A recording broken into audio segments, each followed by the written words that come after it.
Vâng, và sau đây thì cho phép tôi xin được tiếp tục chương trình với việc giới thiệu một kiến trúc sư, một người bạn châu Á của chúng ta tham gia chương trình liên hoan diễn đàn kiến trúc sư trẻ châu Á Việt Nam 2019 lần này.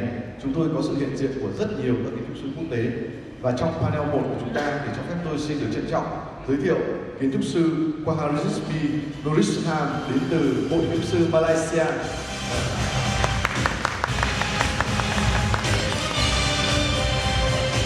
Thưa mọi người, đây là một người bạn của tôi. Chúng tôi có cùng tham gia với nhau trong các cái cộng đồng của các kiến trúc sư châu Á. Có thể mọi người cũng biết chúng ta đang thành viên Hội Kiến trúc sư Việt Nam của chúng ta là thành viên của Hội Kiến trúc sư châu Á Acacia, là tập hợp của rất nhiều quốc gia ở châu Á làm kiến trúc, và Malaysia là một trong những quốc gia tiên phong cũng như là tạo ra những ảnh hưởng rất lớn. Và anh Khoa, một người bạn của chúng tôi hay gọi rất là vui vẻ như thế. Và ở Malaysia các bạn có biết không, rất nhiều các cái công ty kiến trúc lớn thì mới có chỗ đứng. Tuy nhiên thì có một cái sự rất đặc biệt, đó là Khoa với một văn phòng kiến trúc sư nhỏ mà lại có được một cái uy tín rất lớn. Và cho phép tôi cũng xin được có một vài sự giới thiệu ngắn gọn. Anh Khoa tốt nghiệp cao học kiến trúc tại Đại học Công nghệ Mara, và từ 2013 đến 2015 anh là giảng viên kiến trúc của trường Taylor ở Malaysia. 2017 thì anh Khoa sáng lập ra văn phòng kiến trúc Qhawarizmi Bin Norhisham tại Malaysia, và từ đó đến nay anh tiếp tục giảng dạy tại Đại học Công nghệ Mara của Malaysia. Và ngày hôm nay anh Khoa, một người bạn Malaysia, sẽ đem đến cho chúng ta một dự án mà anh vừa tham gia vào một cuộc thi kiến trúc. Đó là một dự án liên quan đến một cái khu chợ dân sinh ở Penang, là một cái bang nằm trong liên bang Malaysia. Và câu chuyện này nó sẽ bắt đầu từ một cuộc thi, và sau đó là cả một câu chuyện dẫn dắt và giới thiệu cũng như chuyển giao những cái công nghệ để tiếp quản các cái chợ này, cũng như xây dựng khu chợ cho người dân. Và sau đây sẽ là thời gian của anh Khoa. Good morning. Today I'm going to talk about new typology of market that we have designed for state of Penang. For reference, state of Penang is one of the northern state of Malaysia, and basically the state is divided into two, an island and also the mainland. And this state is actually connected by two bridges. And our site is in the housing neighborhood in Jelutong, and basically it is flanked by Perak Road, which is one of the most busiest road because it connects the north and the south of Penang Island. The site, the site of the market is optional. We can put it on site A or site B. It is a national competition, and the existing market is that small square. So history about market in Penang starts in the streets. Basically, traders sell their wares in the streets. Then these streets become a lot more happening. There's a lot of social activities, political activities, religious activities, and eventually the street is too crowded for trading activities. So they built a simple shed like this to house the market. The problem is that as automobile comes in, more and more traders have to go into the market, the building itself. So they build a more permanent market. For example, this is Chaurasta market in Penang. And eventually, even the new market cannot cope with the trading activities. So traders will rent or build nearby shop houses around the site. So you can see that as time goes along, the new typology of market in Penang has gone into an integrated multi-story car park, integrated with car park, retail and market. For example, Chaurasta market has 3 floors. And eventually, this integrated market are also not enough, not able to cope with the enormous trading activities, and traders are still spilling outside. So this is sort of like where it stops, the latest market in Penang. So we try to reinvent and relook what else can be done. So if you look at the typology of Penang market, it's not actually a building. It is actually a neighborhood, or more or less a district. So you can see that there's a lot of material, there's a lot of market goods are sold around the market building itself. So we try to give a representation of a small district by removing the overall structure that covers the whole market. So by doing that, we discovered that we're able to produce or make smaller houses for each market produce. So we have fish house, chicken house, veggie house, fruit house, flower, things like that. And we have elevated the market floor, the district, because sometimes Penang do flood. So this idea allows the visitor to actually curate their own journey through the market, go through the produce that they want to buy, get out, and then go into the next produce they want to buy. So basically they don't have to go through, for example, go through fish to get to veggie section. So this idea allows them to somehow curate their own journey and shopping experience. On the perimeter of the district, there is a circular road on the second level. So the market look like this. So you can see that on the bottom, we free up the ground floor for parking. So Malaysians love their cars. Almost every adult have one car. So it's a problem and it's a bit difficult to deal with. But nevertheless, we managed to somehow create a circular perimeter road on the second level so they can drop off their elderly or people with disabilities. So the market has different house, and different house has specific characteristics dedicated to the produce that they post. So for example, a market that has fish products or seafood products will have lower temperature than the other type of markets. So the idea is that to create markets to become a small city, a small district, so people can enjoy free space, greens, and also socialize among the community. So the market has a lot of attributes. Simply, I'm not going to go through one by one, but it is more or less trying to innovate what markets currently is. So if you look at it, there are no logistical area surrounding the market, as the logistical core is actually in the middle of the market on the ground floor. So basically, this is the main plaza where it's an open space. It can be turned into any event, any celebration, and basically it has a signature clock tower to orientate yourself in this small district. The idea is that for people to actually manage to, as a tool of wayfinding, as a particular element compared to the rest of the horizontal houses. So the plans, as I mentioned, mainly car parking.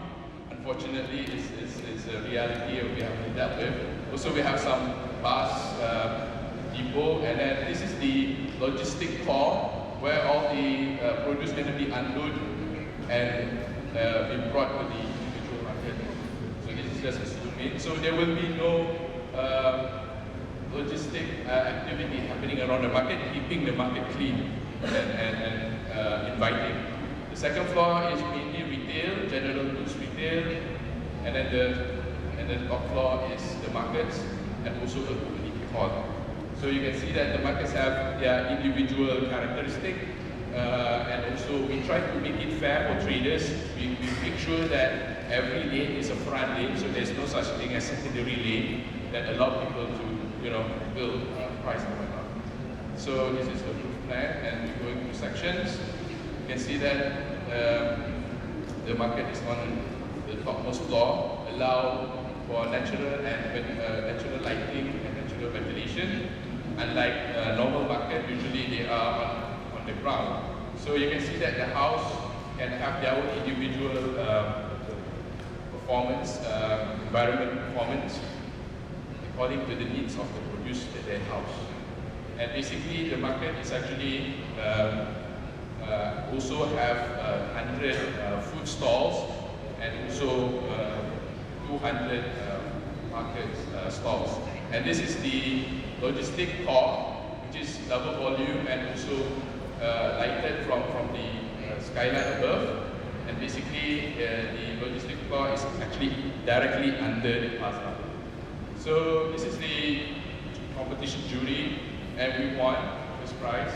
And basically, we go into the next step, which is presenting to all these stakeholders, which is politicians and also, you know, state councillors.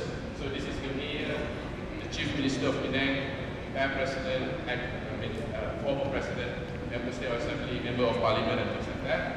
And basically getting them right up to, you know, improve the market. The next step is actually to try communicate with the community, because we're going to replace or replace their old market with the new one, so we have to engage. So we have produced 4 stations with 4, you know, design activity or games that allow them to express themselves. So basically, we try to make it visual, communicative, because they have a verbal barrier. They can't express themselves very well verbally, so we have to use visual aids. And it's as simple as Lego blocks, boards, and also wish lists. So here they are coming in crowds, and basically we have to somehow explain and have the presentation in 3 languages. Our national language, which is Malay, and then we have to talk in Hokkien and English. So because we are a multi-racial country, it's quite difficult to get everyone understood one language. So my student become the Hokkien interpreter, and we managed to get through the briefing, and eventually we straight away go into this community games or design feedback. And to be honest, they thought that we're going to tell them what we're going to do and then force them to accept the market. But when we come in, we say that we have not designed anything yet, and we need your feedback to finalize the design. And basically, they are very happy because this is one of the first time their voice has been heard, or wanted to be heard. And basically, they are very happy and very participative. Even though in the beginning it's a little bit, they have a bit nervosity or doubts. So it went well, I would say. And of course, we divide them into groups. So this is, they can do this thing, do the activity in groups so that we can get a collective voice. And basically, after presenting their works, we managed to learn something new. Okay, what kind of facilities that they like, they can rank them from 1 to 5, and then basically they are not that worried anymore that their voice will be heard. So the last game is basically we ask them to provide an alternative planning or layout for the market, even though we give them sort of like the size is proportional to the Lego blocks, and we have give a certain parameter where they can actually put the programs in. So they did, and then it's one of the most popular games because it's reminding them of their childhood game toys, Lego, and they give us some alternative that we should look at. So it's you can see that the difference between groups is some variation, and basically we take all those feedback and present it to the government again. So for the presentation to the government, we have made amendments, and we have gone through 6 versions of the market, including putting the market originally from side A to side B, like literally redesigning the whole thing. Yes, you can play the video. So I'm just going to, the video has no sound, no audio, so I'm going to walk you through the video, explain through the video. And basically, we are in the stage of tendering the design. So basically, we name it as a market city. It's not a building, it's a small district. So if you're coming on foot or on bike, you can go through this pedestrian portal.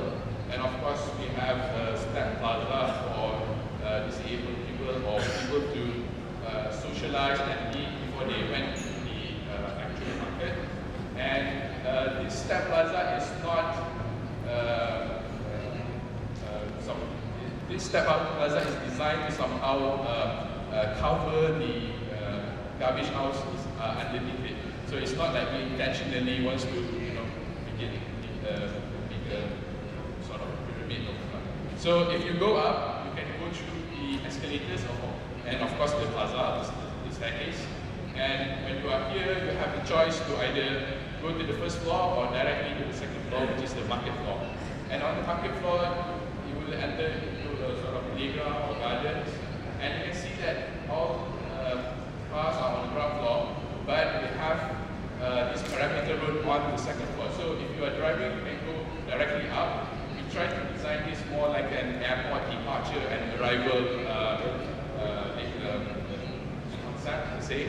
So here you have actually a 5-lane drop-off. So you have drop-off on that lane, and then you have another 2 here. So if you are riding Grab or taxi, you can be offloaded there. And then eventually, after making your brief stop, you can go down and then basically find a parking or go. So basically, the idea was to improve people accessibility, especially old people, people with children. So you don't have to, go through a lift or escalator if you are, on a wheelchair. You can be dropped off directly on the second level. And this is linked to mixed development next door. So if you're coming from the lane, either on bikes or on foot, you can directly come to the second level and start. So basically what we're trying to do is we take all the major circulation of the market to be outdoor and just retain a controlled environment for the produce indoor.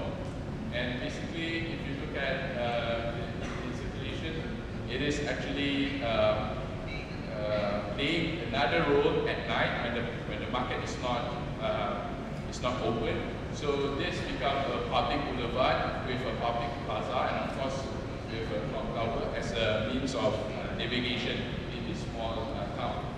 So, for example, the seafood market, and then basically it's an individual building for itself. You can see that there are different look profile characteristic, environmental performance in order to tailor suit and customize them to the produce that they host. This is the huge 100 food stalls, 100 numbers of food stalls, and as you can see, this is the drop-off area. So we have reduced this perimeter road to half. Instead of going around like a ring road, we just make it half. With that, we have the ability to make the drop-off area a bit wider. So you can see that the skylight protrudes directly onto the logistic floor, and the logistic activity will not happen in the perimeter of the building. So this is indication of the logistic floor. Basically, we can house 12 lorries in the same time, but because we have a stack scheduling for each produce, it is actually more than enough. So this is the main lift going up. It's a room size like 3.3 by 3 meters lift, and then you can see that a lot of this floor in there. So what we're trying to do, because the area has no public park, has no public space, what we're trying to do is to give them a market, but at the same time give them space for them to do their social activities center.